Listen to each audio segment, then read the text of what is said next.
अर्पण करके खुश नहीं कर सकते कि थोड़ा सा उसको कुछ चढ़ा दिए और वो खुश हो जाएगा। वो हमारे चीज से संतुष्ट नहीं होगा, वो हमसे संतुष्ट होगा ना।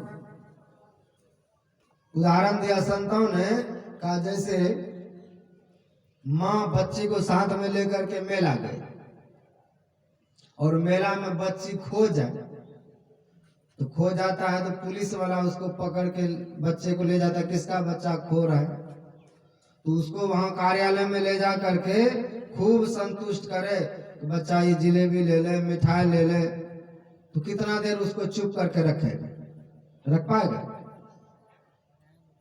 और उसको कहे चलो कोई बात नहीं है, उसकी माँ बहुत गरीबी में जिया हो, देखने में भी काली पीली हो, पढ़ी लिखी भी ना हो, लेकिन बच्चे को चुप करने के लिए कोई बहुत सुंदरी सी स्त्री ले जाए कि बेटी चुप हो जाए, इसी को माँ मान लो, तो चुप होगा वो।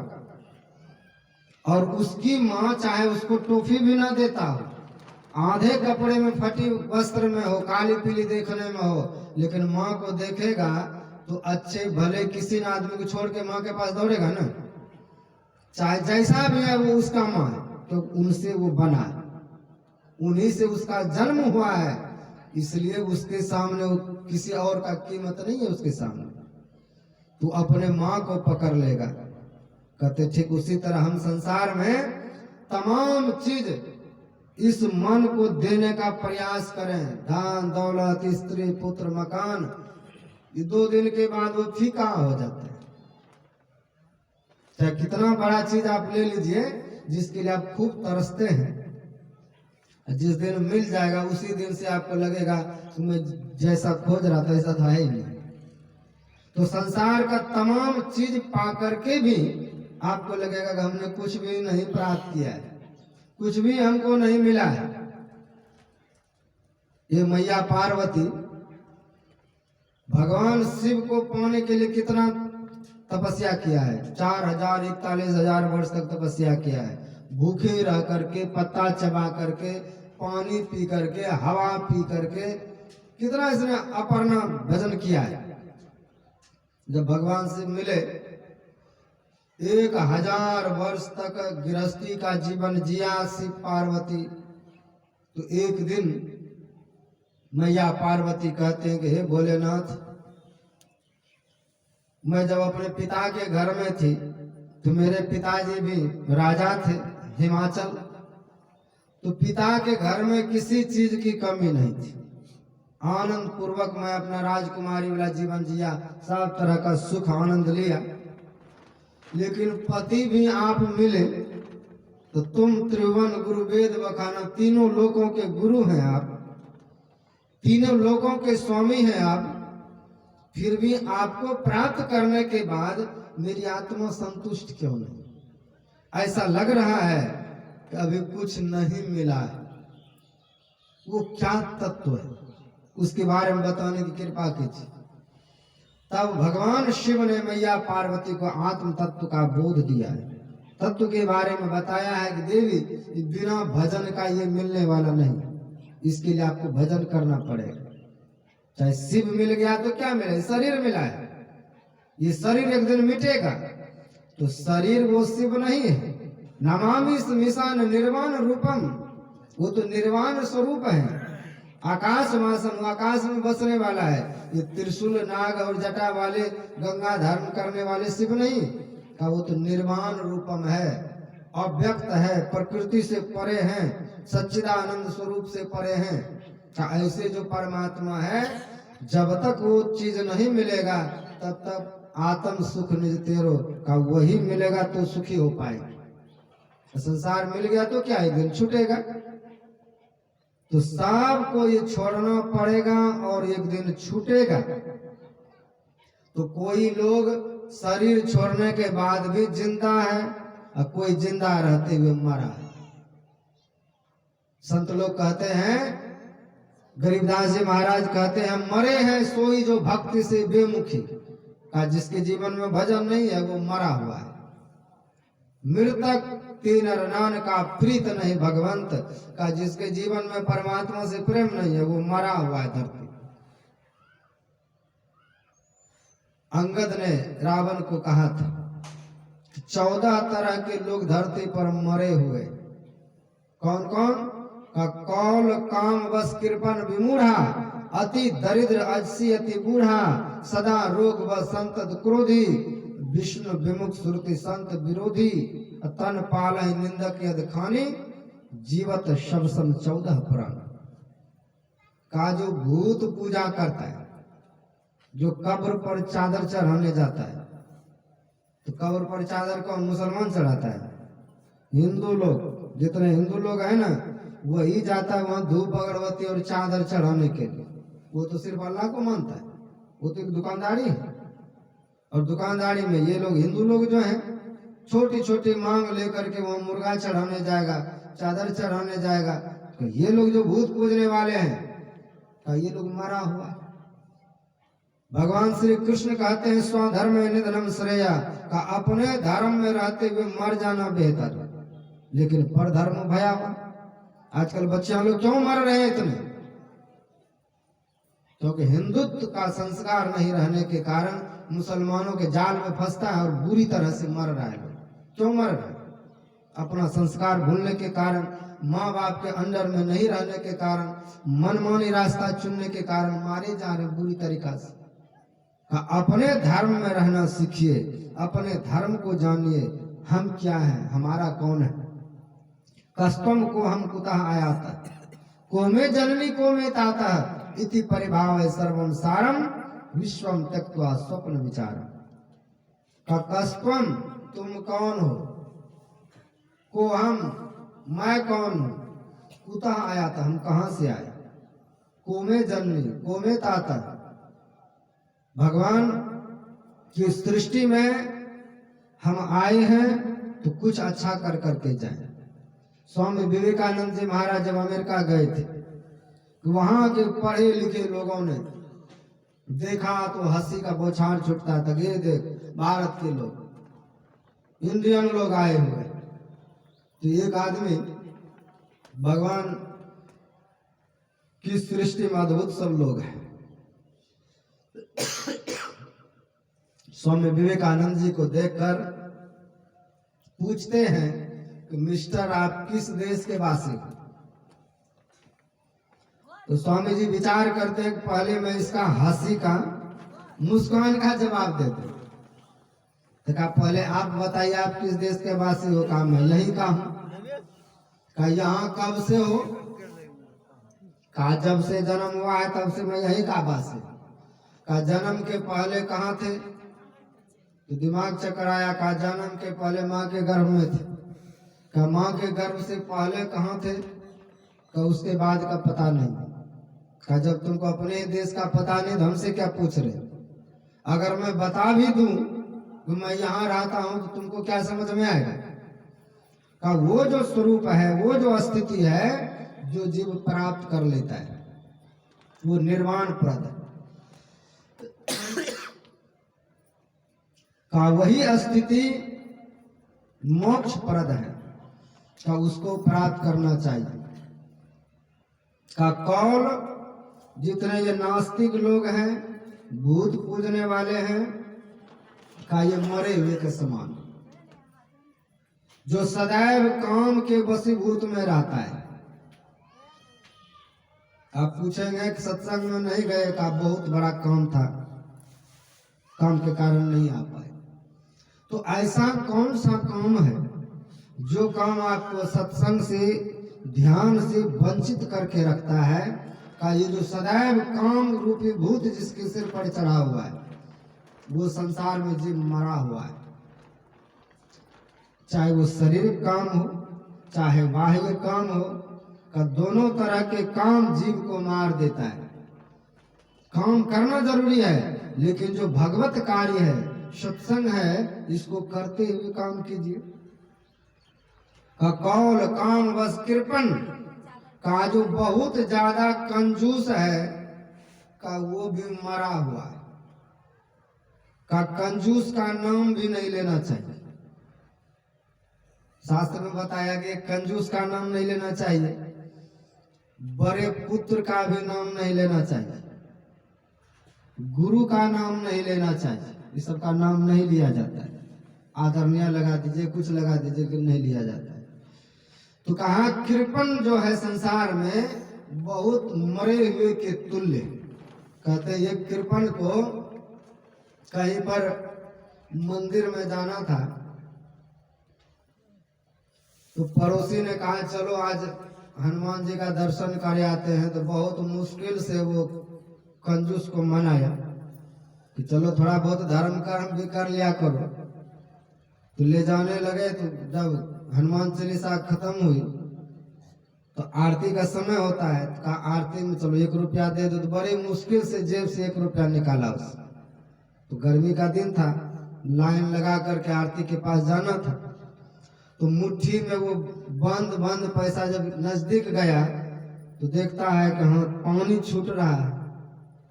तो कहते हो तुमको तो कभी मैं निकाला ही नहीं किसी को देने के लिए, आज दे रहा हूं तो तू रो क्यों रहा है?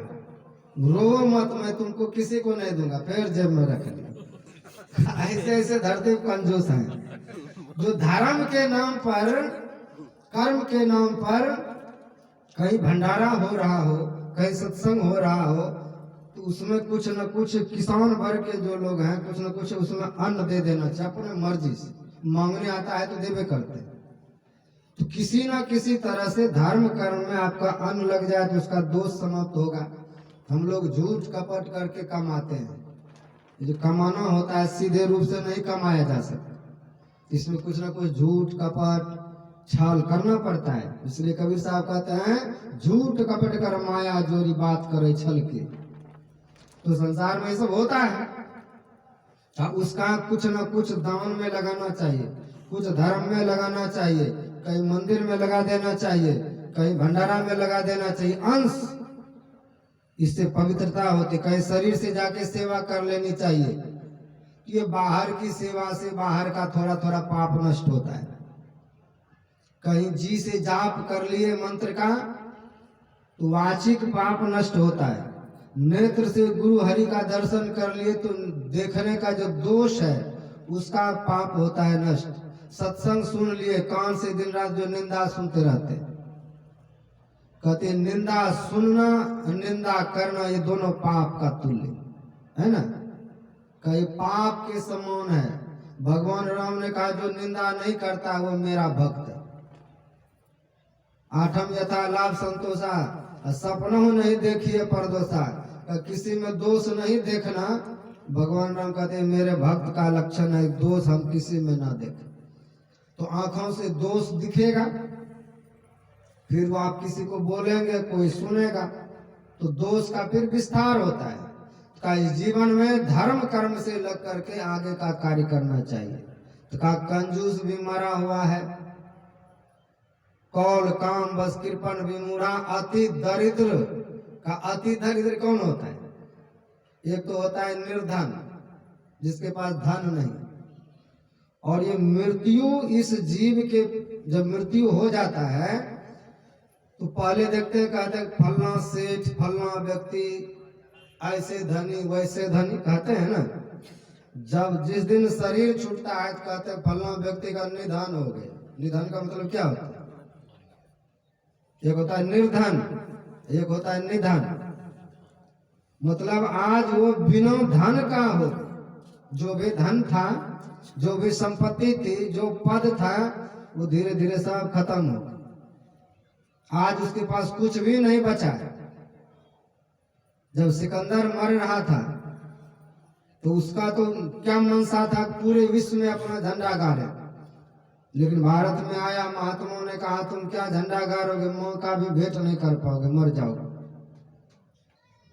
और लक्षण जो बताया जब आकाश सोने का और धरती लोहे का हो जाएगा उस वक्त तुम मर जाओ। कहते रेगिस्तान के मार्ग से जा रहा था, इतनी गर्मी, नीचे तपा हुआ, तो घोड़े के पीठ पे जो होता है वो लदान क्या कहते पलान, उसको नीचे रखा गया और सोने का छत्र लेके चलता था। उसी पे लेटाया, ऊपर से सोने का छत्र दिया तो देख लिया ऊपर सोना नीचे लोहा, अब मैं जीवित नहीं रह पाऊंगा। तो मन हो गया कि अब मैं मर ही जाऊंगा। और जो वैद्य था सबसे बड़ा, उनसे कहते हैं मैं आधा धन दे रहा हूँ, थोड़ा सा सांस जुड़वा दो ताकि मैं माँ का भेंट कर सकूं। कहा महाराज जितना आपने कमाए हैं सब दे देंगे फिर भी नहीं हो सकता है, ये संभावना नहीं है कि आपको ऑक्सीजन लगा करके थोड़ा देर और जीवित कर लो। ऑक्सीजन भी काम नहीं करता अंत समय में। तो कहा यह संभव नहीं है कि आपके प्राण में एक सांस में और जोड़ सकूं, नहीं हो सकता है। तब अंत में सिकंदर बहुत बड़ी सीख दुनिया को दे करके गया कि देखो जब मैं मर जाऊं, जान लेना कि मर गया सिकंदर, तब जितना खजाना है चारों तरफ, जितने मेरी सुंदरियां हैं सब को चारों तरफ से घेर देना और कफन से हाथ बाहर कर दे, ताकि संसार के लोग देख सके कि जो संसार को लूटने के लिए चला था आज उसका दोनों हाथ खाली पड़ा, खाली हाथ जा रहा है। ये सीख दे करके गया।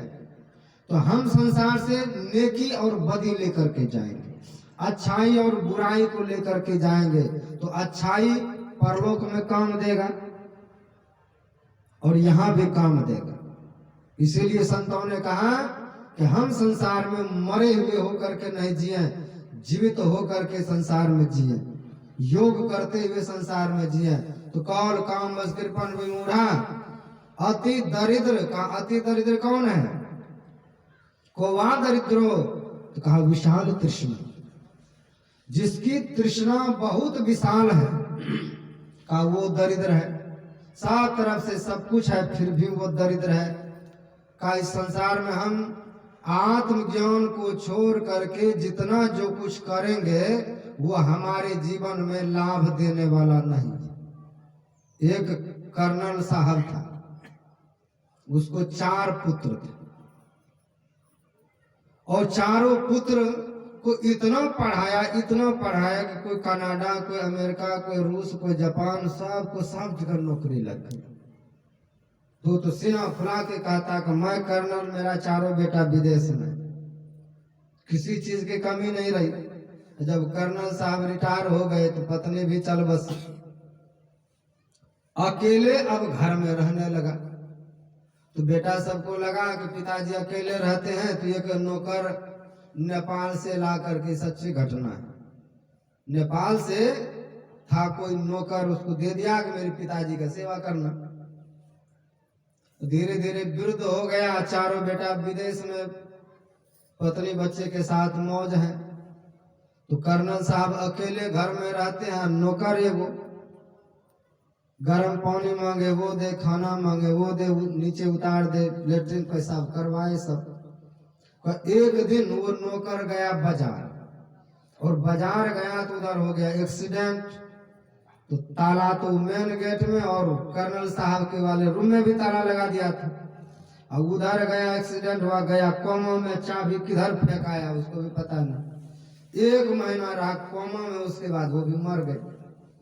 जब मर गया तो 10 दिन हो गया, 15 दिन, 20 दिन, 1 महीना, साल भर, कोई पूछने वाला नहीं। 4 साल के बाद बेटा भी फोन करे तो पता नहीं चलेगा, होगा पिताजी ठीक ही होगा। तो सब बेटा मौज में है। 4 साल के बाद आए तो देखते हैं अरे ताला में जंग लगा हुआ, कि नौकर बेच के तो नहीं भाग गया। ताला तोड़ा, देखते हैं पिताजी जिसमें रहता था वो भी ताला लगा हुआ है। उसको जब खोला तो देखते हैं सिर्फ हड्डी पड़ा हुआ है। पिताजी का जो वर्दी था, वर्दी के बीच में सिर्फ हड्डी मुंडी दिख रहा है, सिर्फ हड्डी। हाँ, तो उसका संस्कार भी नहीं कर पाया। और उसका जीवन कैसा बीता समझिए, कि भूखे प्यासे लेटरिन पेशाब करते करते शरीर सड़ गया, तड़पते तड़पते कितना दिन में मरा होगा वो, पूरे शरीर को पिल्लू ने खा लिया, सिर्फ हड्डी बचा उसका। ऐसा जीवन। उसका कौन सा बेटा काम आया, कि पद काम आया, कि धन काम में आया? अगर आत्मज्ञान होगा, ध्यान में आप पारंगत हो जाएंगे, तो वैसी स्थिति होगा, आप शरीर छोड़ के निकल जाएंगे। जरूरी है शरीर में रहना, इसीलिए योग सिखाया जाता है। भगवान बुद्ध का एक चेला था, जंगल के मार्ग से जा रहा था। तो चोरों ने देखा कि बाबा जी जा रहे, बैग में होगा कुछ सामान, उसको पीटा भरपूर। अब पीटने लगा तो था वो योगी, आंख बंद किया, ध्यान धर करके शरीर को छोड़ दिया कि तुम पीटो जितना पीटना हो, गाछ पे जाके बैठ गए। तो शरीर को एक बगल से खूब पीटा उसने, देखा कि अब शरीर हिल डोल नहीं रहा, बेग लिया चला गया। फिर उसने सोचा कि मेरे शरीर को तो बहुत पीटा है, अब क्या करें। तो धीरे धीरे शरीर में उतरा, क्योंकि इसमें शरीर से काम लेना था, संसार का काम करना था। और लेकिन शरीर में अब जान नहीं रहा, हाथ भी तोड़ दिया, सिर भी फोड़ दिया, आंख भी न खुले, पैर भी न चले, तो ऐसा शरीर अब ढोने से क्या फायदा है। तो वही जंगल में शरीर छोड़ दिया, और छोड़ करके भगवान बुद्ध जहाँ प्रवचन कर रहे थे वहीं पर जाके प्रकट हुए। तो किसी ने तो नहीं देखा, भगवान बुद्ध ने देखा। तो भगवान बुद्ध प्रवचन करते करते कहते हैं कि आज तुम्हारा गुरु भाई तुम सबका जो सारी पुत्र था उसका शरीर छूट गए। कैसे शरीर छूटा गुरुदेव? का चोरों ने उसको बहुत पीटा। का पीटा तो जरूर, लेकिन मेरा पुत्र जो था ये ध्यानी था, इसलिए इसका कुछ नहीं बिगड़ा। का ये कर्म फल क्या था? का पूर्व जन्म में इसने अपने माँ बाप को जंगल में जाके छोड़ दिया। जैसे अभी के स्टैंडर्ड लोग अपने माँ बाप को कहाँ छोड़ते हैं? वृद्धाश्रम छोड़ाते हैं। इसीलिए पुत्र जन्म दिया था। ये धन वाले करते हैं, गरीब लोग तो छोड़ ही नहीं सकते। जो बहुत ज्यादा अमीर है, जिसने ये सोचा कि एक ही मेरा बेटा हो, खूब मानेगा, वो उसका वो हाल है। जिसको एक बेटा है उसको भी पानी देने वाला नहीं है, बताइए ऐसा हालत हो रहा है दुनिया का। जिसका चार है तो चारों मिलकर के उसका नहीं कर पा रहा है। क्या इसीलिए हम जीवन बर्बाद किए? इसी को संत जन कहते हैं कि जननी जने तो संत जन के दाता के सूर, नहीं तो जननी बांझ बलि। बांझ रहना ठीक है, लेकिन ऐसे पुत्र को क्या जन्म देना जो अंत में आपके कार्य ना आए, अंत में सेवा का कार्य ना आए। ऐसा जीवन क्यों है? गोस्वामी तुलसीदास जी महाराज रामचरित्र में लिखते हैं कि पुत्र सुत मान ही मात पिता तबलों, अब लालन देख नहीं जबलों। का बेटा तभी तक माँ बाप को मानते हैं जब तक अपनी पत्नी का मुख नहीं देख लेते, तब तक खूब मानेगा, मामा मम्मी डैडी खूब करेगा। मुंह जब देख लिया अपनी पत्नी का तो धीरे धीरे पत्नी के हाथ का कठपुतली बन जाता। फिर माँ बाप गया, बूढ़ा बूढ़ी ने पुत्र की तरह जियो। तो ऐसा जीवन जीने के लिए नहीं कहा। पुत्रवान होकर के निपुत्र की अवस्था में चले जाना। बेटा पुत्र उधर मौज ले रहा है, बूढ़ा बूढ़ी इधर अपना बनाओ तो खाओ, नहीं तो भूखे रहो। का ऐसा जीवन देख करके तो इससे यही लगता है कि ऐसे रहना ठीक है। तो आपने जीवन में क्या किया? ये धन किसके लिए कमाए, किसी लिए इतना पढ़ाए, वो किस काम में आया? का इसलिए ऐसा हो रहा है कि हम धर्म से उसको दूर करते गए। विदेशियों का धर्म दिया, खूब पढ़े लिखे, अंग्रेजी खूब झाड़ लिए, लेकिन उसको अपना संस्कृति का